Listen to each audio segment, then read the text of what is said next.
Halo semua, perkenalkan nama saya Aurelio Altama dari kelas 2 TIF dalam mata pelajaran Bengkel Pemrograman Framework 2. Dan pada video kali ini merupakan video pertemuan ke-13 yang dimana saya akan melakukan yang pertama, penerapan DCUI dan UI Library. Yang kedua adalah penerapan menu yang berkaitan dengan admin dan quest, artinya saling terhubung dan saling berrelasi. Dan yang ketiga, saya akan melakukan link akses terhadap quest dan juga admin. Selamat menonton. Pertama-tama saya akan melakukan penerapan DCUI dan UI Library, yang dimana untuk melakukannya kita pertama-tama ke Tailwind CSS terlebih dahulu, kemudian kita mengetikkan plugin DCUI dengan theme-like, default, dan juga Dart prefer Dart. Kemudian kita pergi ke index HTML dan menambahkan di sebelah HTML lang in data dem like. Langsung saja kita lakukan npm run dev terlebih dahulu untuk menjalankan server.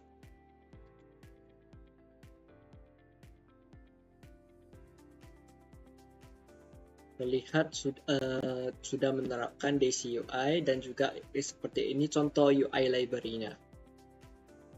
Menggunakan template dari UI DC pada bagian card. Kemudian apabila saya ingin membuat theme gelap, maka saya ketikkan saja Dark. Maka sistem akan loading lagi dan di sini terlihat sudah bahwa pada tag tersebut yang semulanya putih menambahkan border-border hitam.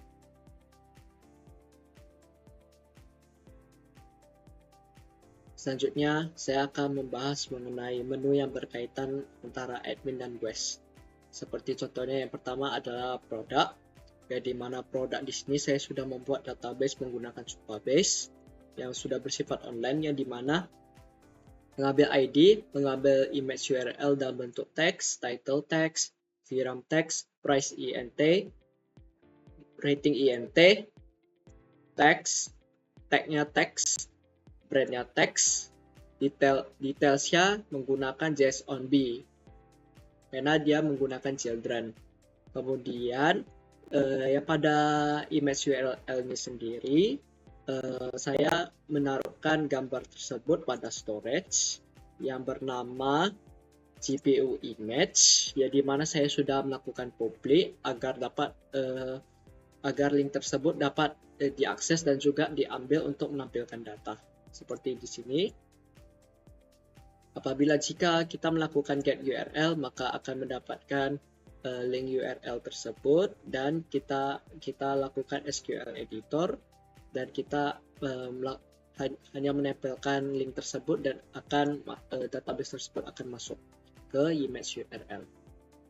Selanjutnya, langsung saya bahas di API-nya sendiri, di mana API-nya saya buat di SRC service pada folder terhubung. Saya membuat nama produk API JS, yang dimana mengambil API URL punya saya. Ini API URL saya dengan di sini table produk. Kemudian API key-nya seperti ini, yang dimana di sini fungsinya akan mengambil semua data produk dan mengambil produk dari berdasarkan ID-nya, membuat new product, update new product, dan delete produk. Kemudian untuk page-nya sendiri, products, di sini akan memanggil service terhubung produk API dan juga akan melakukan pembuatan card berdasarkan DCUI. Langsung saya perlihatkan. Di sini merupakan gambaran yang sudah saya buat untuk produknya.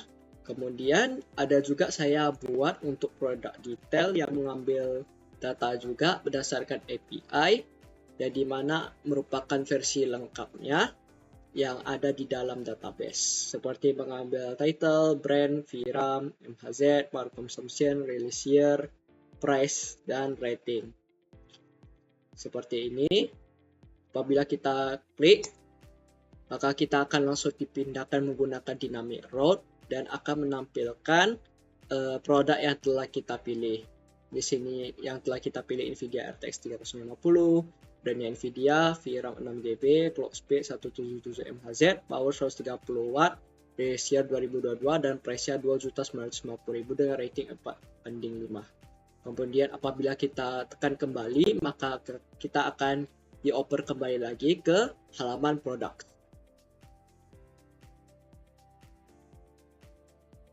Selanjutnya, saya akan menjelaskan mengenai bagian about. Jadi mana about ini sendiri mengambil data, ada ID, ada image URL, ada title, ada singkat, dan juga deskripsi. Kemudian untuk image sendiri seperti tadi, mengambil data dari storage, yaitu about image, yang dimana di sini sudah ada logo-logo dari perusahaan-perusahaan untuk about. Kemudian sini sama seperti tadi, bahwa menggunakan about API, namun di sini kita ganti menggunakan table about. Kemudian untuk interface-nya sendiri, untuk UI-nya menggunakan seperti ini. Ada isinya about, mengambil item ID, kemudian akan gambar. Namun jika jika data tersebut adalah ganjil, maka dia akan dioper ke kiri. Namun jika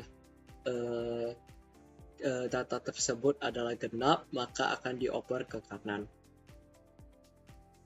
Akan mengambil data dari image URL, title, dan juga apabila error maka akan menampilkan default image PNG.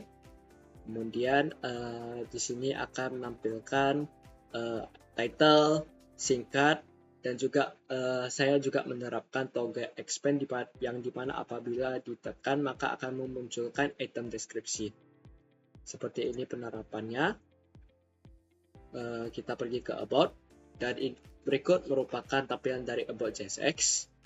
Seperti contohnya ini sudah ada image-nya. Di sini ada title-nya, ada singkatnya, dan juga apabila kita tekan akan muncul deskripsinya. Tentunya saya akan menjelaskan mengenai artikel, yang dimana artikel sendiri diambil dari database artikel yang berisi ID, gambar URL teks, title teks, pembuat teks, dan deskripsi teks. Dan juga ada create ad-nya menggunakan timestamp.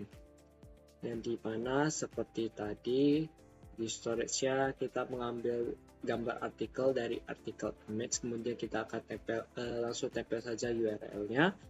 Kemudian kita akan pergi ke artikel JSX. Pertama-tama kita pergi ke artikel API terlebih dahulu. Dari mana artikel API mengambil dari subpage-nya, namun di table artikel. Kemudian untuk artikel JSX seperti ini, mengambil data-data artikel, di mana akan loading nomor artikel, mengambil dari ID, gambar URL, title, dan deskripsi. Kemudian saya juga ada buat artikel detail, yang dimana artikel detailnya sendiri akan berisi lebih lengkap lagi mengenai artikel. Seperti ini. Kita pergi ke artikel, maka untuk gambarannya akan seperti ini. Apabila kita tekan, maka akan muncul isi dari artikel tersebut. mulai pembuatnya, isinya, dipublikasikan tanggal kapan. Maka kita tekan kembali, maka kita akan kembali ke halaman artikel. Selanjutnya adalah penerapan pada user, yang dimana user mengambil atribut ID, email, dan juga password. Dan di sini emailnya ada aurelio@gmail.com dengan password Aurelio, dan juga ada email bernama Frankie23TI, mahasiswa PCR Aceh.id dengan password Frankie. Kemudian untuk isinya seperti tadi, user API mengambil dari tabel user, kemudian semuanya akan sama untuk create delete-nya. Kemudian untuk tampilannya nanti ada pada out login, ya, di mana memiliki fungsi yang dimana apabila kita mengisi email dan password yang benar, maka kita akan langsung diarahkan ke graphics project Vercel app punyanya admin. Selanjutnya kita akan langsung masuk ke link akses. Pertama-tama saya akan akses Vercel saya. Kemudian saya akan memilih website saya yang sudah saya hubungkan ke Vercel. Kemudian kita tekan sign in. Kita ketik seperti tadi aurelio@gmail.com. Apabila saya memasukkan password yang salah, maka email atau password salah. Apabila saya masukkan password yang benar, maka apabila saya login, maka akan langsung masuk ke tampilan dari admin tersebut.